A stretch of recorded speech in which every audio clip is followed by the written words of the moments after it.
Olá pessoal, tudo bem? E eu espero que vocês estejam bem agasalhados e bem protegidos, porque senão o Rei da Noite vai pegar vocês. E ele tá solto nesse frio aqui de Westeros, ou melhor, o frio do Brasil.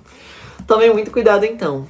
Brincadeiras à parte. Não tem Rei da Noite nenhum na vida real, a gente sabe disso, né? Enfim, Joaninhas aqui, e eu gostaria de falar um pouquinho de novo sobre o calhamaço do Game of Thrones que eu reli, né? Reli o terceiro livro, mas eu quero focar em 5 pontos mágicos que são muito legais na série e nos livros. Bora pro vídeo. Quero já começar sobre o Rei da Noite, né? O Rei da Noite, eu acho que ele é o ponto mais icônico de vilão da série, né?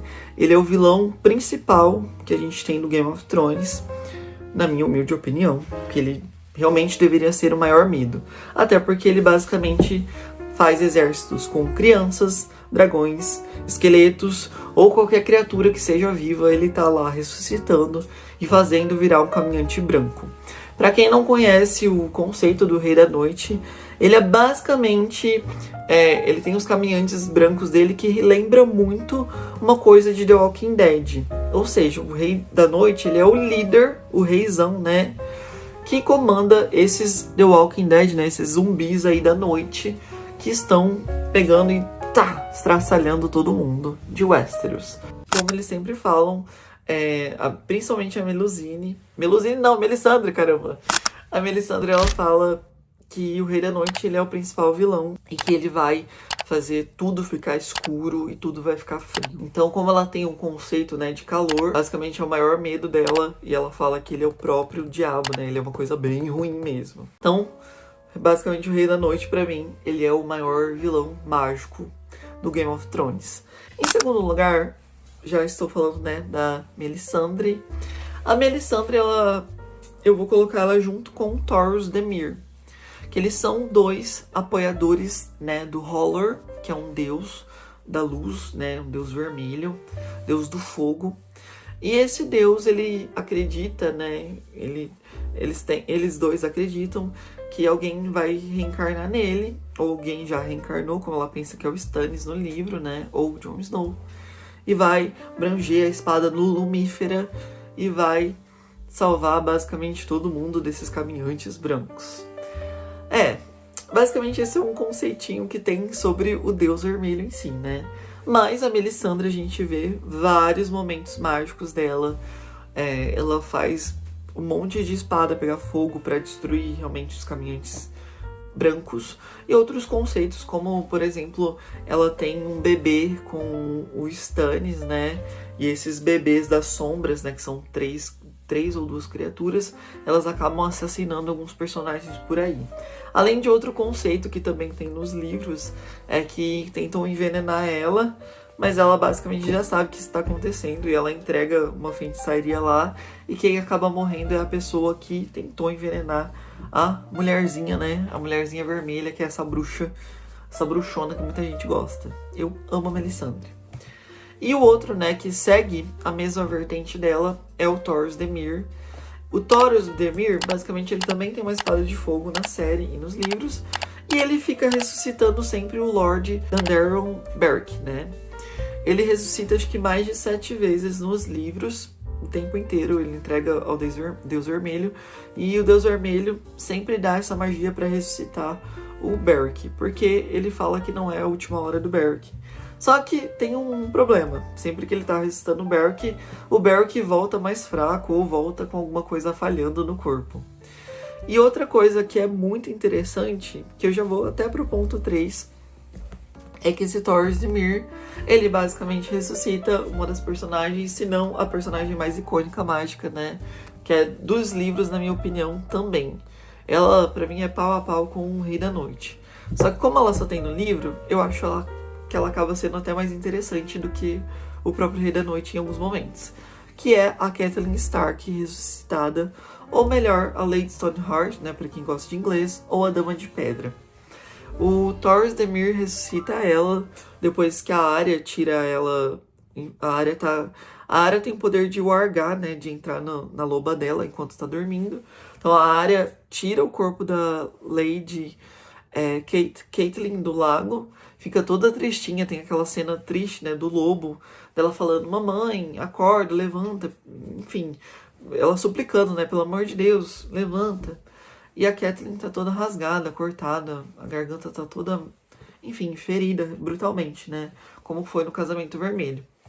Mas a Irmandade Sem Bandeira, eles acabam, que é esse pessoal que tá com o Thoros de Myr, né, e o Thoros de Myr é o líder, eles acabam encontrando e eles percebem que dar um último beijo, um último abraço nela seria ressuscitar a Catelyn, pra Catelyn poder se vingar, né, de quem matou a família dela inteira. Então a Catelyn, ela volta como essa Lady Stoneheart, uma criatura mágica que volta toda cinza, ela já perdeu um monte de cabelo, ela tá com aqui tudo rasgado, cortado, né, na garganta, e assim, os olhos dela realmente parece que ela já tá morta, né, até porque ela realmente tinha ido de arrasta. Mas ela tem uma última chance, que é toda sobrenatural e toda meia creepy, assim, que basicamente essa chance ela usa pra vingar todo mundo. E a Catelyn, né, essa Lady Stoneheart, ela realmente começa a vingar todo mundo que tava no Casamento Vermelho, e até pessoas que eram apenas da família dos Freys e que não tinha nada a ver com os Freys.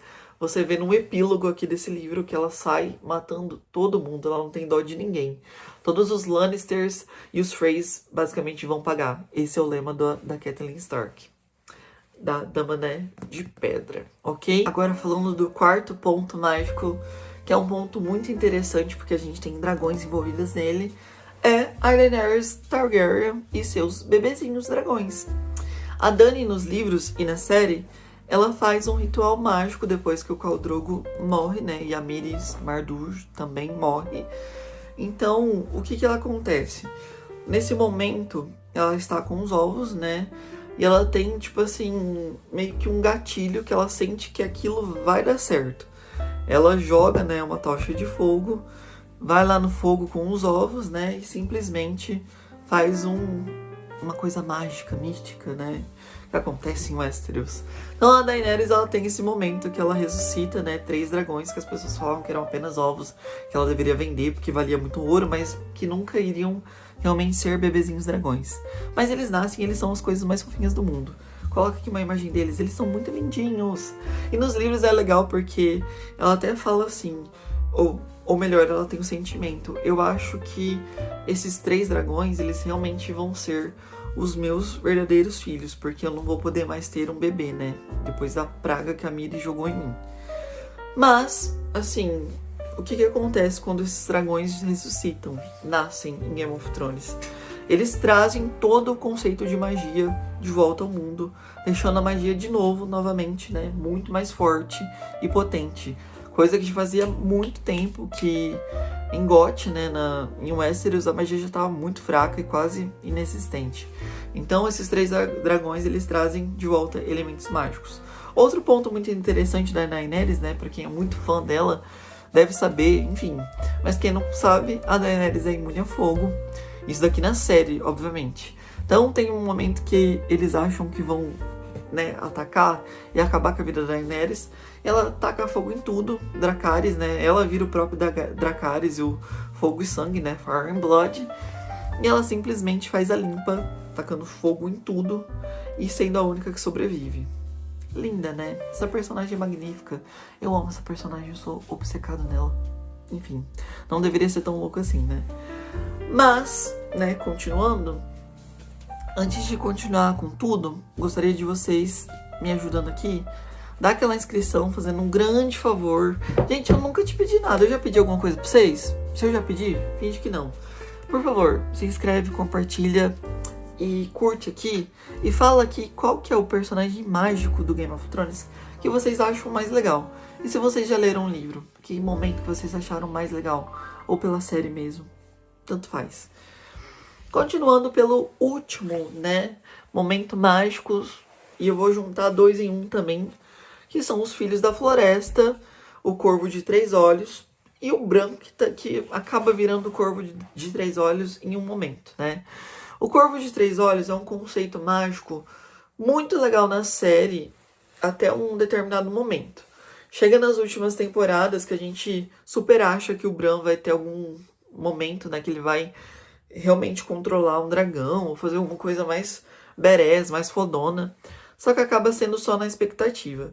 Então, as pessoas, né, a gente sabe que o Corvo de Três Olhos, ele tem visão e ele sabe de tudo que aconteceu no mundo, porque ele meio que acaba conseguindo ver as coisas do passado, ver coisas de presente, tá em todos os lugares, não só pelos corvos, né? Ele é como se fosse um próprio deus do GOT, né? Do Game of Thrones. Só que, assim, o Bran, a gente não pode considerar tanto aquele final dele, porque basicamente os D&D cagaram no pau, né? Tipo, eles simplesmente cortaram o núcleo mágico, e eu acho que o núcleo mágico dele não é aquele final horrível. Mas o conceito do Corvo de Três Olhos é bem interessante. Um ser místico, né, que sabe de tudo, que tem a noção do futuro e do passado, e que basicamente vai ajudar em alguma coisa.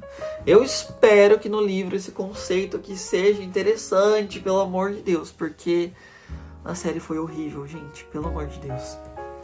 E, englobando, né, os Filhos da Floresta, eles são bem interessantes, porque eles são os primeiros homens que estiveram em Westeros. Eles têm algumas magias ligadas à natureza, e, além deles conseguirem curar as pessoas, eles também conseguem tacar algumas bombas, que são bombas explosivas, para se defender.